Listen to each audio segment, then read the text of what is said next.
We're here at our house in Idaho doing a boot camp. It's actually a youth and missions boot camp with a group of young people preparing to go to the Philippines right now. And for the last several days and into today and the next day, we've been training these young people about how to wash clothes in the villages in the Philippines, about cross-cultural ministry, about ordering their food, how to work in the classroom. Basically, we're culturally preparing them to know how to be able to go into the Philippines and not experience culture shock too much. My name is Jessica Salmon and I'm from Michigan. My name is Joe Marshall. My name is Kay Turnbull. Lindsay Charlton. Janice Loren. Zarina May. My name is Miriam Madriaga. My name is Boying Celestre. Mildred Oy. Robert Francis. Dindo Pernia. So my name is Virgilio Vilora Jr. Richelda Pernia. Venus Viloria. I am Buchal Tamarano. Jeffoni. Annalyn Altamirano. And I'm 25 years old. I'm 18. 23 years old. And I'm 20 years old. I am from Australia. I'm from Helena, Montana. Mindanao. I'm from Barron Springs, Michigan.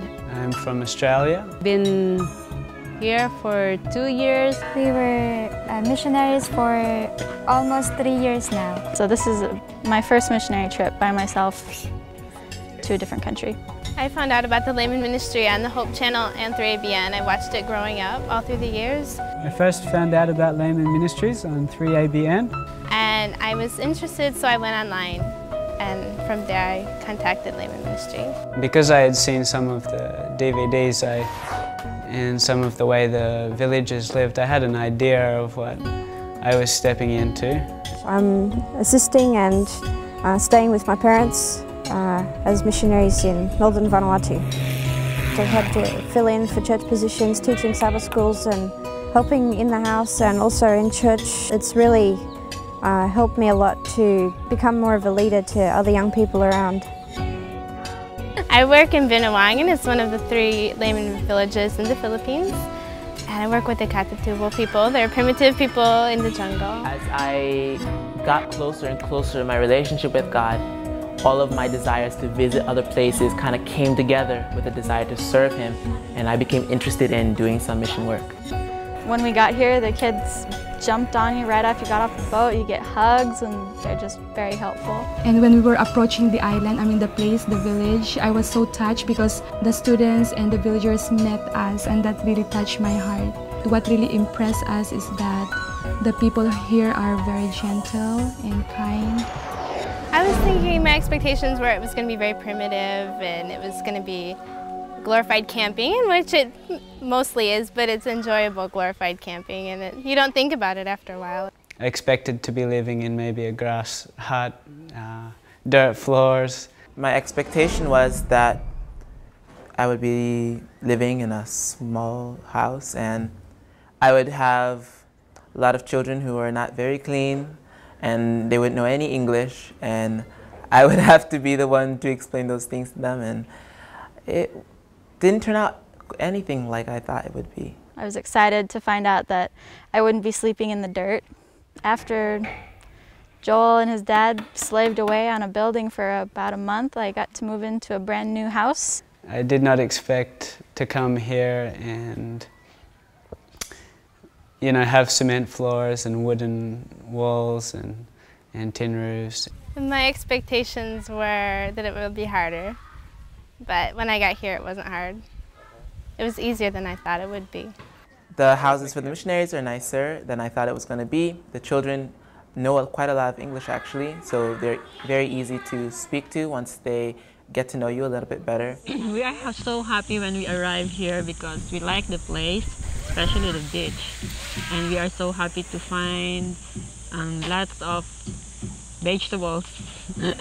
Yeah, our kids, the 2 girls, were so happy to be here. It's like we are here for a vacation or like that.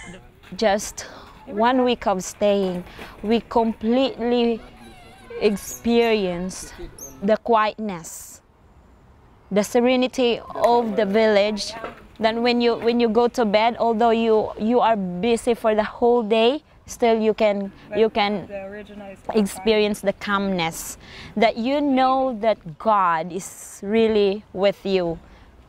especially the nature is around you?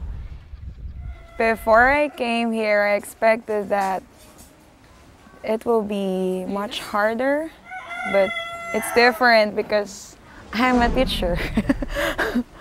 I didn't expect that I'll be a teacher. Quite near here in the Jordan River. Do you guys remember the verse that we looked at in Job when we were studying about the dead? And my job here is to teach in the village schools that we have here in Binawangan. I'm the grade 3 teacher. Also, we help with some of the different things that come up in mission life, like being doctor, leading out in worship services, like that. So we're kind of jack of all trades here. I have many jobs here as a missionary. One of my first priorities here is as a teacher. Right, let's look, you tell me, the square pyramid, how many faces does it have? We also have responsibilities that are rotating between the different teachers. Sometimes I'm a doctor, sometimes checking the village for cleanliness. And apart from those responsibilities, I've had a new responsibility this year, and that has been sort of a preacher. I don't claim to be a preacher. Would we, the leading men of Israel, bring a man to you if he was innocent? Before I came here, I think I only preached once. And it's even more challenging here because you need a translator. So I've had to learn how to work with the translator. And also, your audience often has a very limited understanding of the Bible. So you really have to consider the words that you use.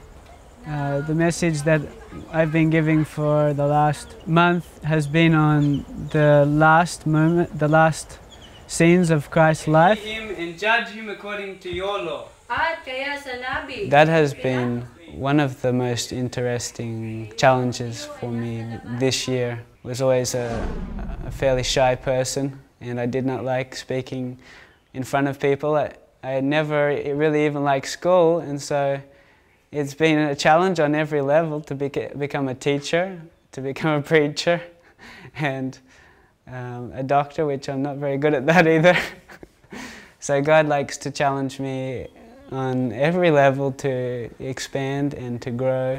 Sunod na, dali. Kala ko mo? Dali, wala na yan. Alis na yung mamaya dun. Palalayasin ko na, dali.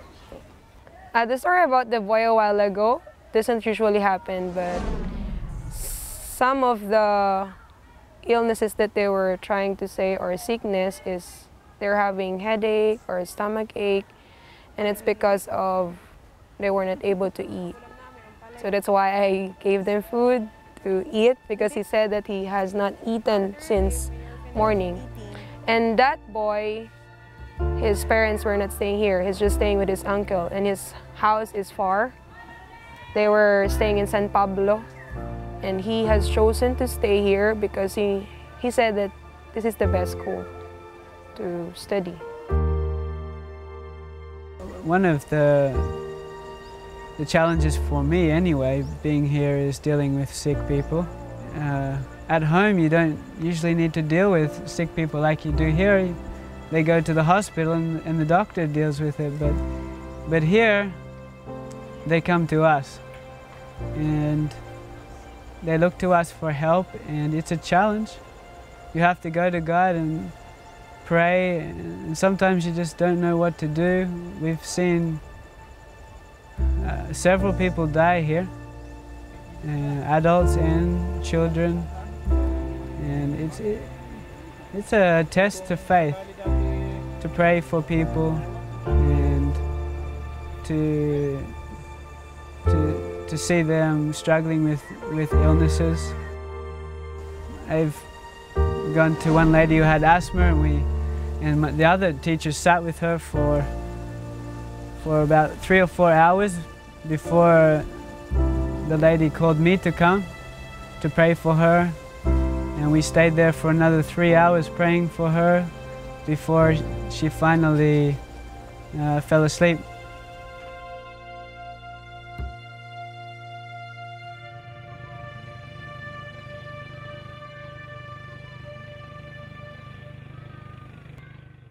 One of the challenges in teaching here is getting the students to speak English. When I arrived here, for me, the students gave me a good impression.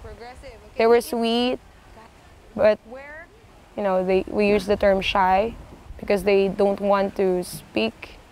The language barrier wasn't very hard to deal with. If you're affectionate with the kids, that breaks the barriers.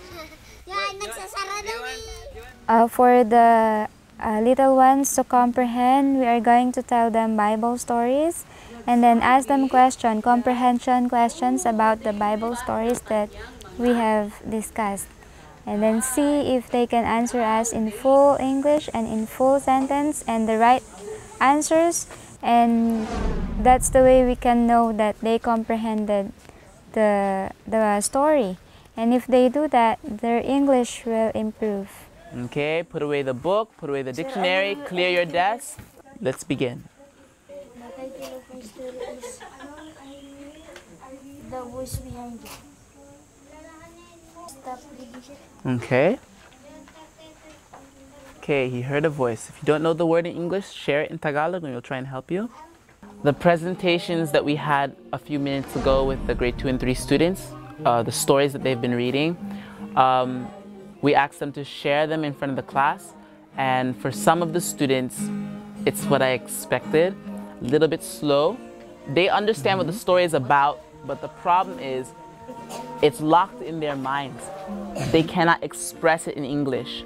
If I ask them questions, like yes or no questions about this story, they can tell me who is in the story, they can tell me what happened in the story, but they just don't know enough words to explain or to share what they know. So it's all up in their brain, but they can't get it out of their mouth. And that's why we're trying to focus on English comprehension. That's why it's so important. But now they're really trying to understand whatever you're saying. And they've been matured and their level of education has improved. And it's very nice. And the words that came from them really encourages me to still or to teach more of this kind of students, although it's hard, but it's worth it. And of course, hopefully as they get older, we want them to take a leading role in the spiritual life of their villages as they grow in their experience with God. And if they're afraid to speak to only a few people, when lots of people come together for worship, they will not be able to effectively share whatever God puts on their hearts to share with the people. And so it's important that they learn not to be ashamed of themselves, to have to get courage to express their thoughts. They become very stiff, they're very scared, and they cannot express themselves at all, which is going to be a big problem for them as they get older, because when they go to college, they have to do a lot of that in worship services and when they're sharing their thoughts with their professors. And so we're trying to lay a foundation now in our schools so that they can build on that as they go to high school, as they go on to college. But the things that keep me here are little things that I see God working. When I hear from my students that words that show me that there's a spark of spiritual life in them, that they're starting to grow in faith, that's what keeps me here. It's not that I am so interested to get them to college. I'm interested to get them into a relationship with God. And when I see that happening, that's what keeps me here. It makes me excited to work for God. I'm looking to the future that I will have with these people in heaven if they accept Christ. And that's why I'm here. I want to see my students in heaven. I want to see these villagers there. That will make heaven so much better.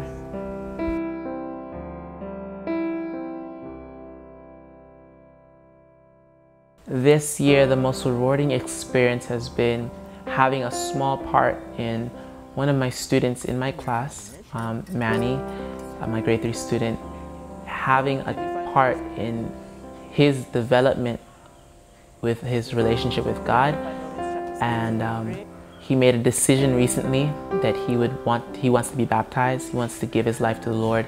He wants to live for Him. And so just to know that there is something small that I did, because I know that he was already developing before he met me, but just to know that I had a part in that, it just brings so much joy to my heart that I can make a difference like that in somebody's life. That what I say, what I do, the way that I treat people can bring them closer to a relationship with the Lord. And it just is amazing for me.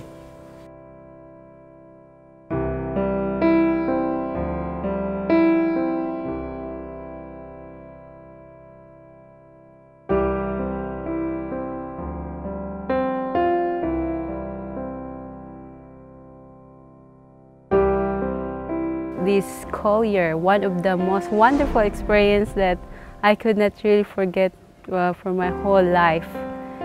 One day when I was teaching Bible values class with my students, and I'm handling grade 1 students, and at the middle of my teaching, I was teaching self-control at the time, and one of my students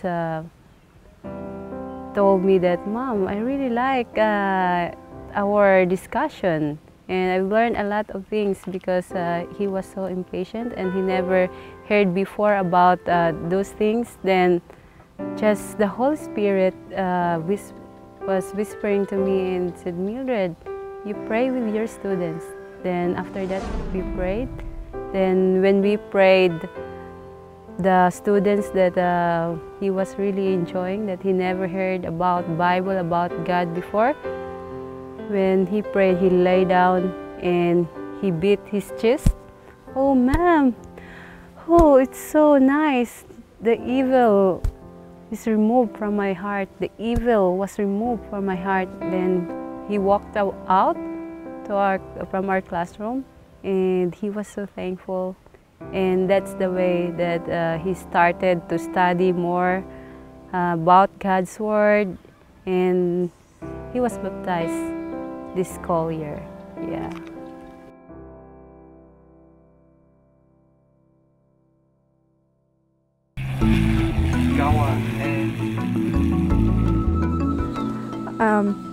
While we've been here in Vanuatu for the last more than a year, I've been helping out with teaching early teens, the early teen age group class.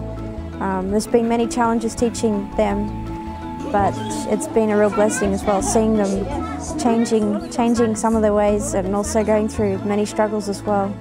When I get up in the morning, I have my devotion, and then we have family worship and then breakfast. But of course there's usually hundreds of interruptions throughout the day, starting from early in the morning or even during the night, when we sometimes have sick people come and knocking on the door and asking for Dad to come and see them because there's been an emergency in the night. After we've had breakfast, then I wash the plates, and then I usually start getting into my studies. And we have lunch in the afternoon, early afternoon, and then in the later afternoon I try and leave that free time for whatever comes up, whether it be helping Dad or assisting Mum with whatever she needs to do, like moving stuff around, like helping Dad get stuff from the ship, or many different things happen in the afternoons. Yeah, I've been with Mum and Dad on quite a few different boat trips to different islands, visiting different islands so that we can help with medical cases on different islands. And yeah, they're really exciting trips because usually a lot of the time the water isn't as quiet and peaceful as you would like, and it's pretty rough. Sometimes 2-3 meter waves and choppy and very rough. But it's a great experience going out on the water and reaching your destination safely. Yeah, it's really good. And then when you get to see other people on different islands that need help, helping them pulling their teeth and sewing up cuts and whatever, it's a really enjoyable experience.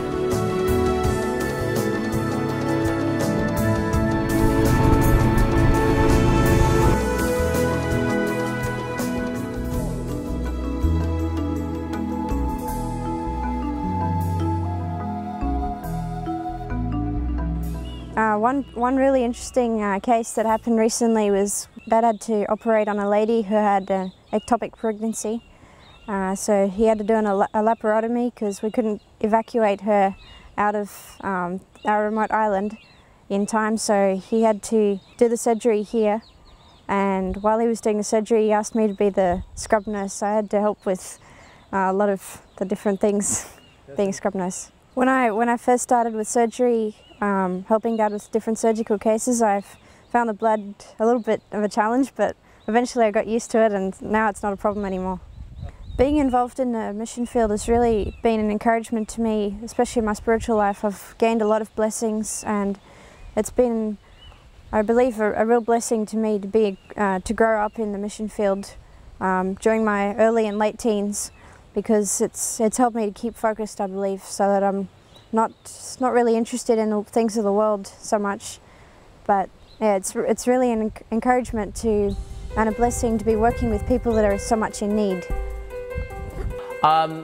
With my life in America, my constant thought was about how am I going to get enough money to make ends meet? How am I going to get the car that I always wanted? How am I going to get this? How am I going to get that? Compared to my missionary life, I'm not worried about becoming better than anyone else. I can devote my time to thinking about others, about how to be of service to others, how to touch people's lives, how to lead them in a relationship with God. And it does so much for my own relationship with Him, and so much more at peace. My mind is at rest. I can be myself. I don't have to worry about becoming something that I'm not. I would highly recommend this experience, and for sure I will come back. This is the kind of work that I would like to be, because I know that I have peace of mind and I would live in accordance to His will, God's will. Working in the mission, at first if you have some fears, just give it to the Lord. Give them to the Lord. And every fear will be vanished as what we had experienced. But when you know that it's God that is calling you to mission work and that your life is in His hands, you can go forward in faith and enjoy the experience, knowing that God's working things for good.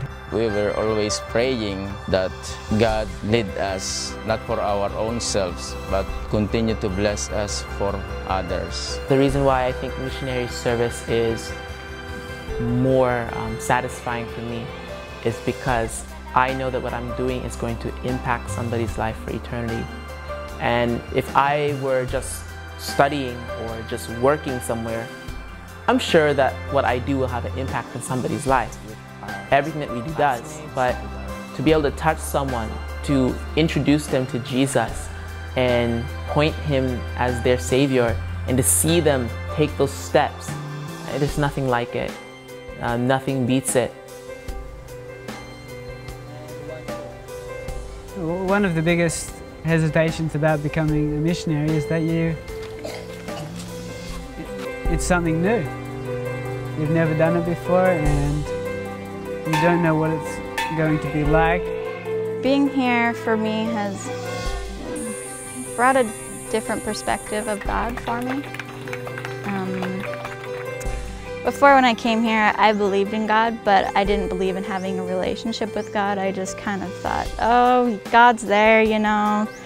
If I'm scared, He's there. But being here has really made me realize the need to have a one-on-one relationship with Him, and that you need Him every day. And I guess just being put in an extreme environment where you feel like, you know, everything's going against you and things aren't going your way, that to have that extra support from God is just like total peace of mind.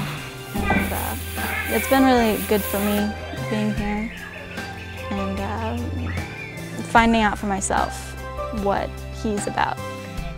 But do not expect that your missionary trip will be what you want it to be. It will be what God wants it to be. Just to come with an open mind and not to come with the expectation that, you know, I know everything and I've got this covered, because no, it just doesn't work that way. There's a lot of missions out there that won't accept people who are unqualified like me. So it was nice to see a ministry that would accept me.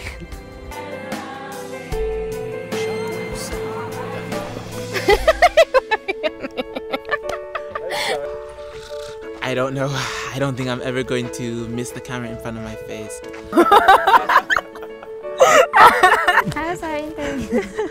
It's an opportunity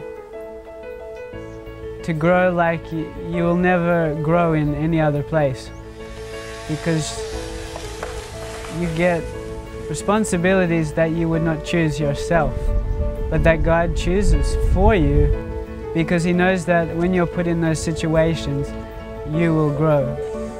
And also, don't be afraid to become a missionary if you don't think that you have the skills, because God is the one who gives talent. He's the one that gives skills. All God wants is a missionary who is willing to submit themselves to His will. The most important thing about being a missionary is not your skill, but will you allow Him to work in your life? Will you bring your life before Him morning and evening and say, God, teach me, because I don't know how to be a missionary. If you do that, there's no way that you cannot succeed as a missionary. You will have a life-changing experience. I'm Jeff Rich, Director of Laymen Ministries. If you'd like to be involved with our Youth and Missions program, you might want to consider helping sponsor a young person to go overseas. Also, if you'd like to be an applicant, you can go to our website and simply download an application, or you can call our office and request an application. While you're in touch with our office, you might want to consider one of these. These are Laymen Ministries magazines. Each magazine has exciting stories of mission experiences around the world. In fact, every issue also has a featured article dealing with some theological issue. For instance, like this magazine has a really interesting article dealing with Bible prophecy and evolution and how the two fit together. You can contact our office at Laymen Ministries, that's 414 Zapata Road, St. Mary's, Idaho 83861, or you can call us at 1-800-245-1844. You can also contact us on the World Wide Web at www.lmn.org. Look for us on Facebook too.